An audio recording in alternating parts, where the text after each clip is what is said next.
There's a well-known scene in the movie Jurassic Park when the big killer dinosaur is about to make his appearance.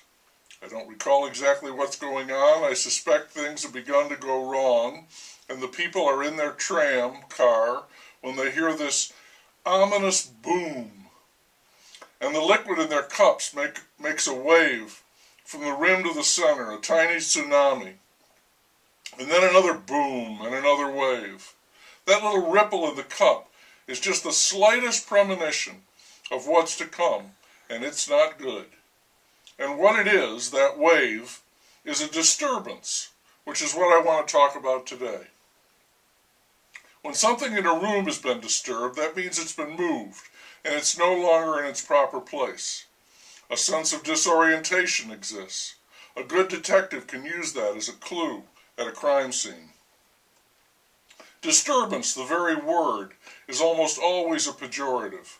We Americans have the right to assemble, but not to disturb. If you're creating a disturbance, you can very likely expect someone to call the police. A domestic disturbance, if it's noisy enough, will surely have officers at the door. Disturbing the peace is a crime all to itself. Similarly, it's not good when an individual is said to be disturbed. Someone is disturbed, upset, out of sorts when something external causes them to feel as if something inside them has been changed or moved, much against their will and desire. That is not a good thing, and it's not easy to live like that.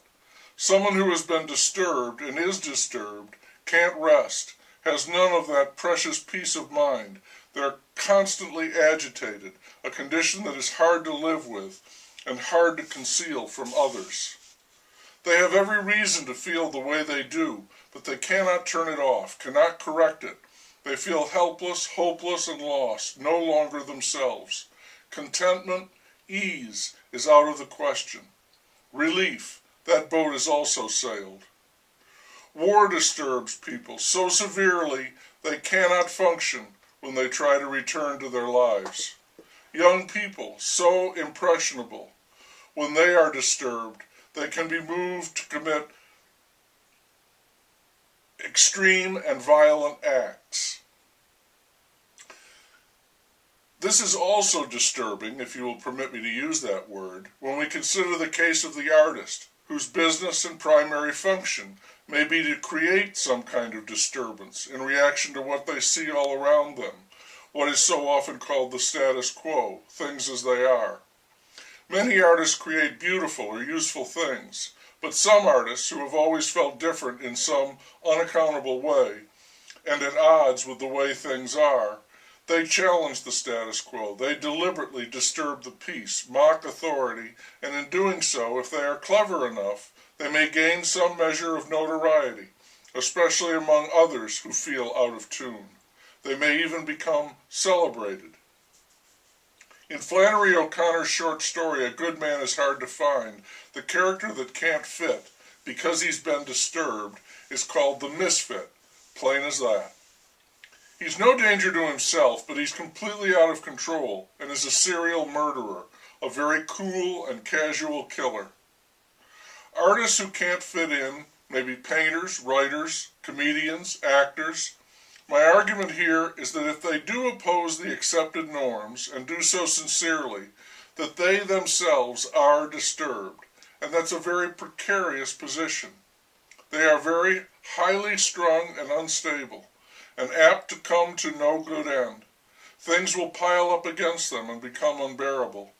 They feel isolated and incapable of restoring their sanity. Something in them has been moved, and it's so far out of whack that nothing can compensate. Not work, not association with others, not even widespread acclaim. The misfit in O'Connor's story simply starts killing people, people who, in his estimation, are not fit to live. He's not committing a crime, he's performing a service. Artists can't do that, nor can they just go on. Because they're disturbed, everything seems false, empty, horrible, and untrue. It does no good to point this out as an artist. You've already done that. You have been the voice crying in the wilderness, and the wilderness has won, as it always does. and it overwhelms you.